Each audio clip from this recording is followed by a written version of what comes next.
Okay, that looks like we're good. So I'm going to go ahead and hit go live here. And yeah, odd time of day. We'll give it one more minute here and then I'll get this one started. So while I'm doing that, for anyone who's popped in, good afternoon. My name is Rich Charpentier. Welcome to the channel. So normally we're talking photography, drone work, and today we're doing something different. My plan today was actually to do a video about setting up a color calibrated monitor, but that has not come to pass, and I'll explain that momentarily.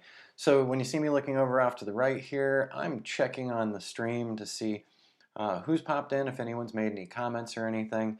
And so then we've got the main screen over here. Now, something really different is happening today. So we had somebody pop in, maybe they popped out. But so we're actually doing a little testing today. As I'm rearranging the new studio, I'm coming up with some new ideas on how I'm going to do the live streams and the regular videos.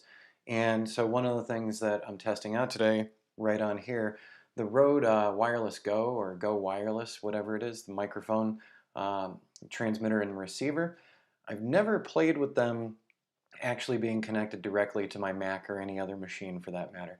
But as I was starting to think about how we're going to be setting up my new Mac Mini M1, there's not a lot of ports on the back of that thing. So hooking up the Blue Yeti, let's pull this into screen here. So hooking up the Blue Yeti for the Mac Mini, I was thinking, well, that's, I'm going to be losing a port unless I get some kind of hub. But I asked myself, hey, that Rode Wireless Go deal that you use outside, it seems to work pretty well. What can we do inside? So that's why I'm doing an audio test today. So I see that I've got a couple of folks popped on channel. So if you could let me know how the audio is sounding to you. One of my big experiments today was I wanted to see how it sounded on a stream. I've already done testing on a program called iShowU, which I use for recording tutorials when I'm doing image editing or processing of images for models. I usually will use either iShowU or now OBS. So I think I've got things dialed in where I want, where I'm not going to blow anybody's eardrums out on their speakers or headphones, and it's also not going to be too low on the audio. So if you could let me know just over in the comments, or if not on the live chat, then the comments below after this video is done. But I really wanted to get a feel from folks to see what your reactions are and how the audio is sounding to you. So that was the big part of today's audio testing, was just playing around with the Rode system and seeing if it can carry the day for when I'm recording my regular classes and things. Now, before we move on or get into the next part of my topic for the color calibration, let me go ahead and minimize this. So yesterday I was actually out on a location and using this Rode wireless setup while I was out on the location because I'm putting together a very short course. It's going to be free.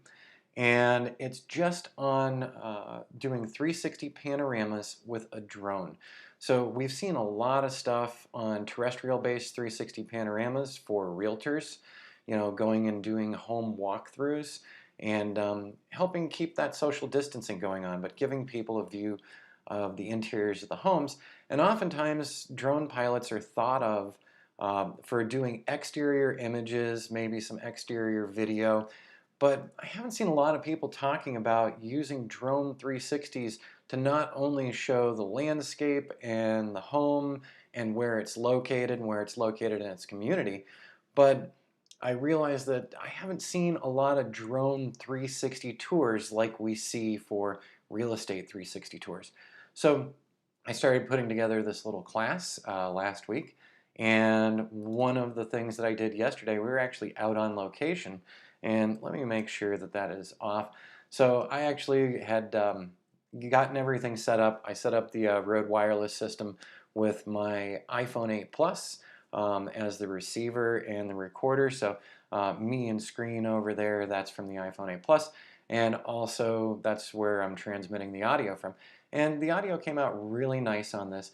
And quite honestly, I'm getting tired of, when I use the Blue Yeti versus when I use the Rode setup, there's always a lot of audio tweaking to do afterwards. So I'm hoping that if I get this set up just right, we're going to have that consistent audio quality across the streams, across the tutorials, and across when I'm out on a location. So if you can't tell from yesterday's visit out there, we were actually setting up. So for the class, I was setting up some 360 setups with some automatic settings. But when I do these types of classes, I always also make sure to have arrows and to point to relevant items so that you can see, as a person following along with the class, how you're going to be setting things up for doing your 360s. And then after the recording, we of course had the drone head out, so there we go. And I flew the drone just a short distance away so that people could get a look at how these 360s come together. So yeah, this was a last minute live stream, so I'm not seeing many folks on here, and I understand because normally I do Monday mornings, so nobody's looking for these. But yeah, so what you're seeing on screen now is actually the drone going through the motions of capturing 26 images to turn into a 360 pano for using in tours or for using as standalone 360 images. And you also see me down in the lower corner. I'm talking through the whole setup while we're doing it. So I'll be making an announcement on channel to let people know when this video is available and how you can get access to it. But like I said, it's a shorter one. I think it's a little over an hour, and it's just taking folks through through the steps of doing a 360 pano with a drone. And I think it can inspire some other ideas about what else we can do with 360s, not just in air, but also on the ground. So we'll see how that goes. And like I said, it's going to be a free class, so I'll be making the announcement here. So if you're not already a subscriber, go down below here and hit that like and subscribe, hit the dinner bell so that you'll get notifications when we do our latest videos, and you can be up to date on what's happening on the channel. All right, so I'm going to close the VLC Media Editor, and once again, so if you're watching this in replay afterward, please drop me a note down in the comments. Let me know how the audio quality is, and because I want to get this dialed in. So if things are sounding pretty good to you, you're not having to turn your speakers all the way up or your headphones or whatever, that's great. If you find that it's coming across too loud or too much of a hot mic, let me know as well. I'm looking down at the equalizer here, and I think that I've got this dialed in, but I really do like your feedback as well. So now let's talk about what else I was supposed to be doing today. So today I was supposed to be recording a video on setting up the new Mac Mini M1 with a new color calibratable monitor and setting up the calibration. So on Monday's live stream, I had several people who were interested in seeing that. So I sat down this morning, I was thrilled to pieces. I've got my eye color checker here, and I've been using X-rite's equipment and software for quite a while. So I had one of their original color monkeys back when I was co-owner of a gallery, and I utilized that color monkey regularly. And you know, things get upgraded, things change. So the eye color checker photo kit, which is this right here from X-rite, was a recent purchase. I think it was actually last year. I just wanted to get everything out of my monitors that I could, those monitors that I could calibrate. So this morning I sat down with the M1 and we started setting everything up, loaded the software, and it kept telling me that there was no device connected, so it was a real problem. Hey, Chattanooga John, thanks, it sounds good. So also when I'm moving around in here, it shouldn't be dipping in and out like it did. You know, when I had the Yeti sitting down here and we were talking through things, and then I'd look off camera to the other screen, I know that the audio would drop out a little bit more. And, you know, as I moved around. With this, I actually took a walk out into the hallway earlier just to test it out. And the sound quality was still on spot, so, or spot on. So thanks for letting me know that. I think we're going to be going with the Rode system from now on because I just want that consistency across when I'm doing the live streams, when I'm doing the classes, and when I'm doing my work outdoors, when I'm actually flying the drone and doing some recordings of myself. So thank you so much for that. I'm glad to know it. So anyways, picking back up, I was all ready to go today, getting everything ready to set up, and I was struggling. So I loaded the eye color checker, and I loaded the iStudio. So as you see here, on my iMac, there we go, the 2017-2018 iMac, I do have i1 Studio on here, and so this monitor is calibrated. So whenever I'm doing my edits, I'm looking on this screen. The other screen, off screen here, is a little darker, and so it looks more underexposed when it's just not. So it's always hard to know what other people are viewing with. How do they have their monitors or their TVs set up? And, just because I'm on a color accurate monitor doesn't mean that things are going to display well for other folks.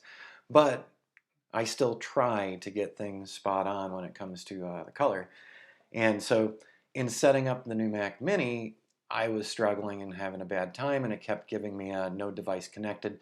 So I finally called tech support with X-rite, and I started to explain my problem, and the gentleman that I was talking to, it's got to be New Jersey or New York. Hey, I used to live in New England.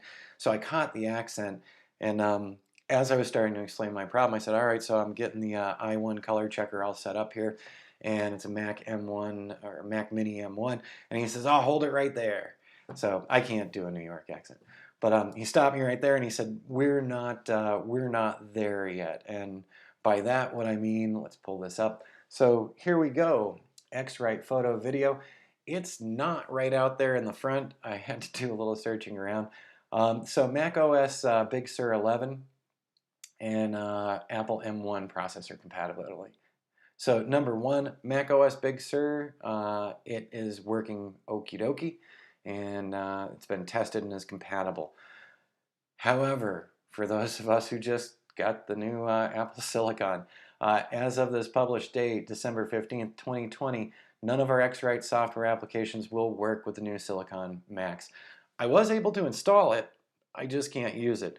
So they are not there yet. So the whole idea of setting up the color calibrated monitor today, walking you through the steps of that, showing how it's done on the new monitor, isn't going to happen. Yeah, I could do a walkthrough here right now on the iMac and we could set this up, but I really want to get the new system set up.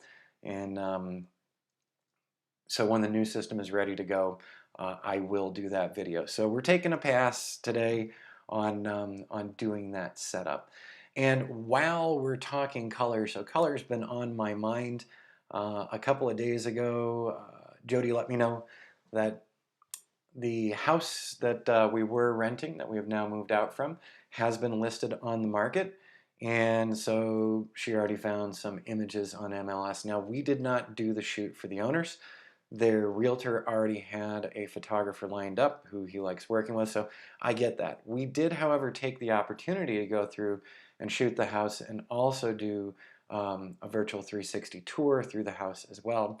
And the final version I will be posting up here. So I recently showed just a low-end version of the home walkthrough, but we're going to go back through again from the images that I captured with the Theta Z1 and using the dual fisheye plugin. We're going to do a new tour that's a bit of a higher end tour, a little cleaner, a little crisper, and a little more color accurate. But so Jody let me know, and she said, "Oh, the photos are up on MLS, and you're not going to be happy, Rich." And so, thinking about color space, thinking about how things are presented, thinking about how real estate's presented, I went over with great caution and great foreboding to take a look. So number one, we did provide our landlords, our former landlords, with a couple of aerial shots, and they promptly used them. So the aerial shot on the left here is one of my recent ones. Fall has already happened, wintertime is here. Hey, at least the snow wasn't on the ground. Second one, I think, was just one of my throwaways that I'd actually sent to my landlord's what do you call it, messenger application. But so there you go. This one in the middle here is one of ours. That's a flight from this past summer. I was just having a little bit of fun with the drone, and then also another drone shot from this fall as well. So kind of interesting. I wouldn't have displayed this one on the right, but like I said, sent them along to the property owner a little while ago. Now the next one is not one of mine, but my brain exploded here. So I'm not here to pick on anybody else or anything. I do love window pulls. They're very interesting. But wow, so I spent 2 years living in this house, and I gotta tell you, I've never seen it so bright before.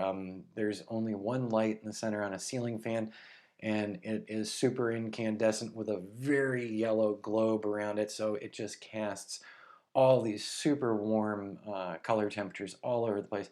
But the big one here was these windows feel more like paintings than the windows. Um, and window pulls can be really dramatic and attractive, but I think this was a little over the top. This is just me. I feel like somebody heavily leaned into the saturation button. Um, Also, one of the other things here, so these aren't actually furnishings. This is the augmented reality stuff. So I've been looking into it. I don't think I'm a fan of it personally, but if I was asked, can we do the augmented reality stuff and drop things in? Yes, I know there's a couple of services for that, so we'd be willing to do it.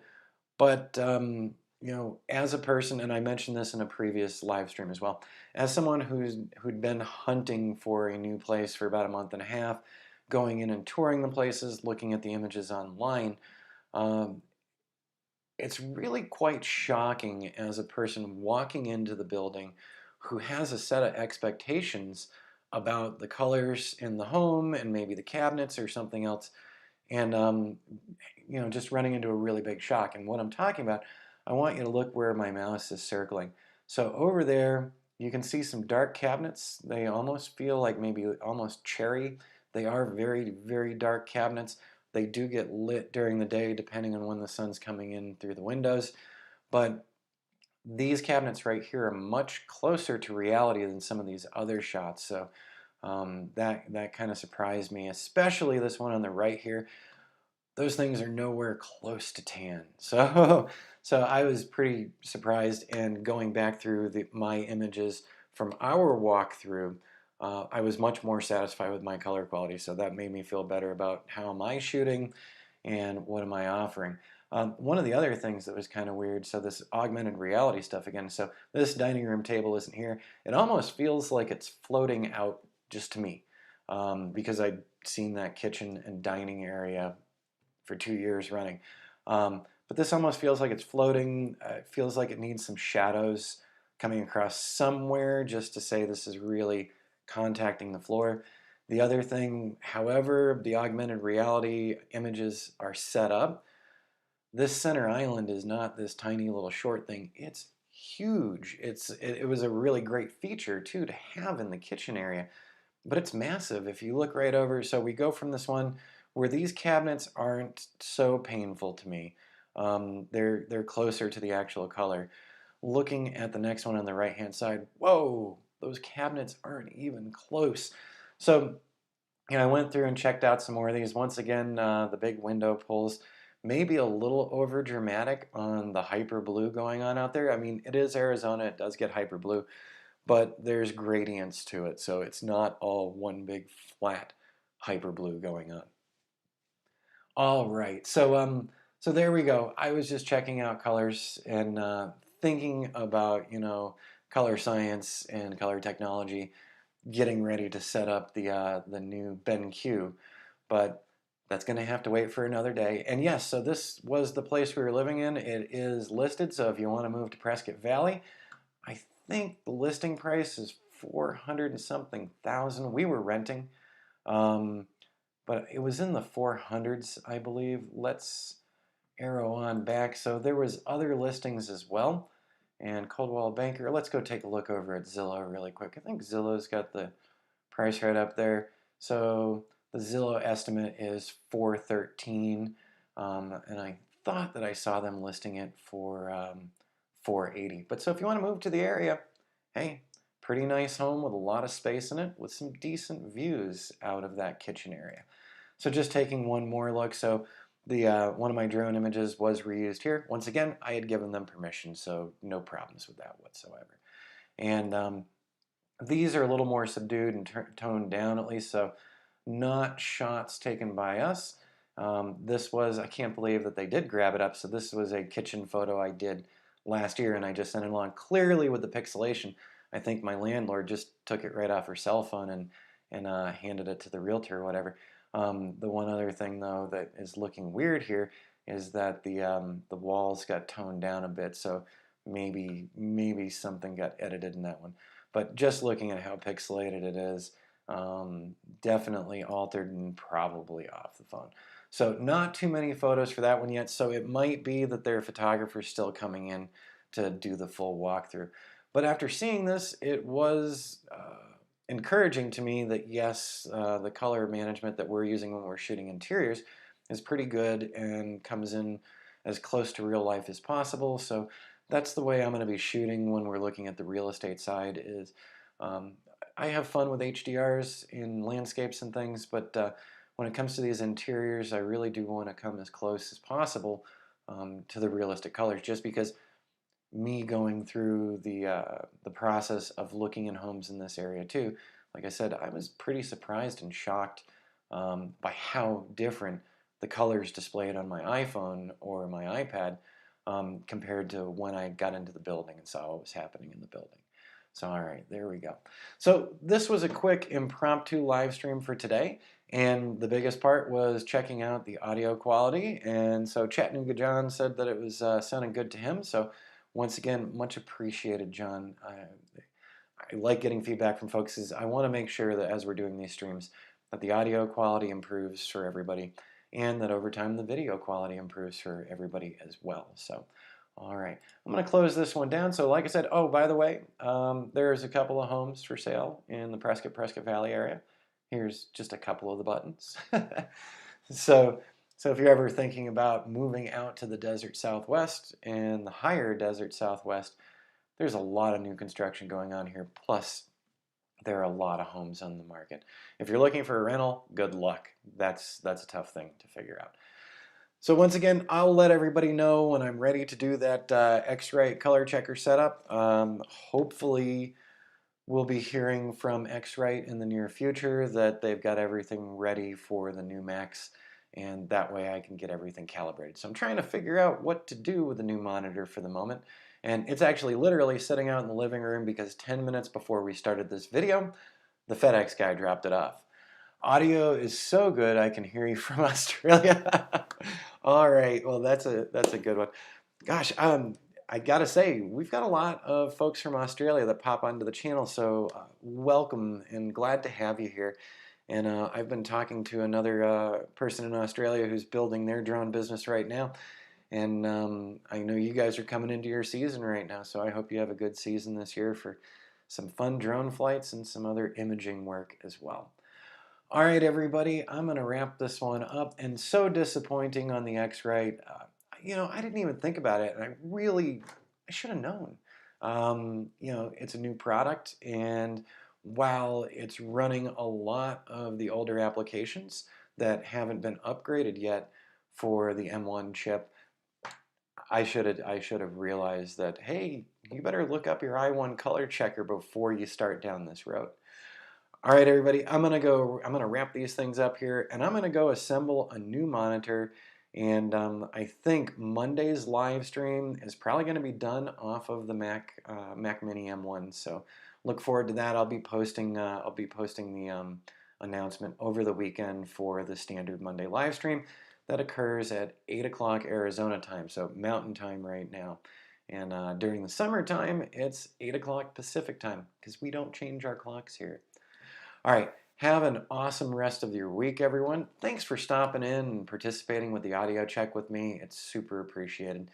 And it looks like this is going to be the setup going forward. And hey, it's going to save me a port on the computer. I'll have to figure out what else to do with the Blue Yeti down the road. I'm sure I can figure something out to do with it. All right, once again, you have an awesome day, and we'll see you again real soon.